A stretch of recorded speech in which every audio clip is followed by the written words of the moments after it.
Hi, I'm Dan Mallender. I'm a writer for Phase Music, and Phase Music wrote some tracks for the Hyrbid Trailer 2 album.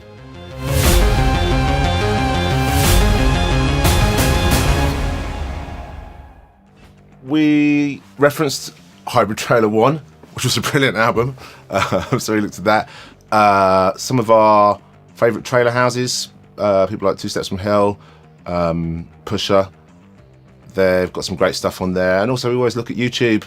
It's really good for showing you what's coming up, because I think there's a kind of distinction between scoring from a composer's point of view to script and doing the trailer stuff. You know, the people who direct the films do not direct the trailers. It's always the distributors and the producers, because you have such a small amount of time to grab people's attention that it can't be that subtle.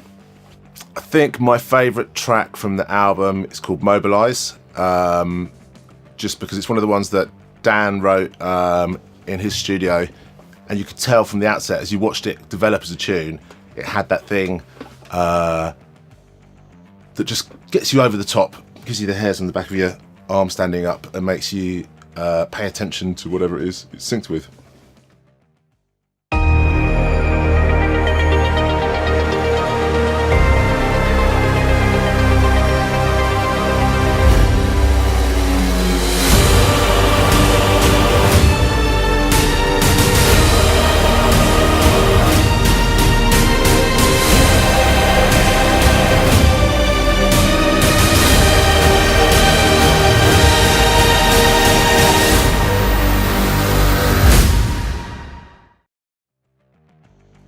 There's your traditional kind of 3-act structure to a trailer.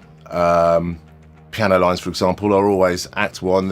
You'll have noticed in the last 12 to 18 months, there's that kind of trend for heavy reverbed, big high piano sounds at the beginning to give someone the opportunity to set up the story. And then there's the kind of middle act and then the big bit at the end.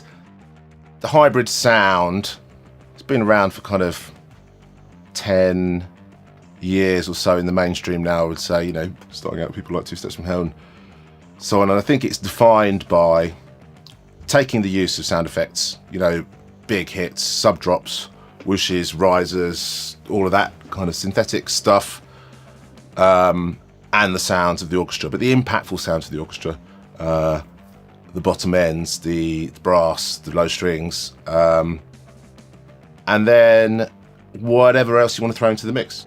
If you want to make the distinction, and it's a bit of a kind of industry distinction, but the distinction between promos and trailers, you can have something that's suitable for a super massive Chris Nolan mega movie, could actually work for a sports promo.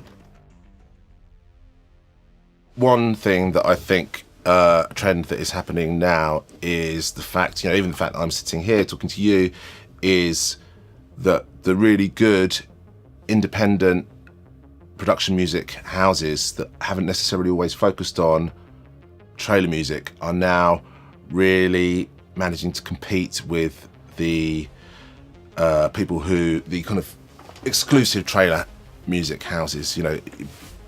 10, 15 years ago, the epic orchestral trailer stuff was literally between the small publishers and the film companies and the distributors.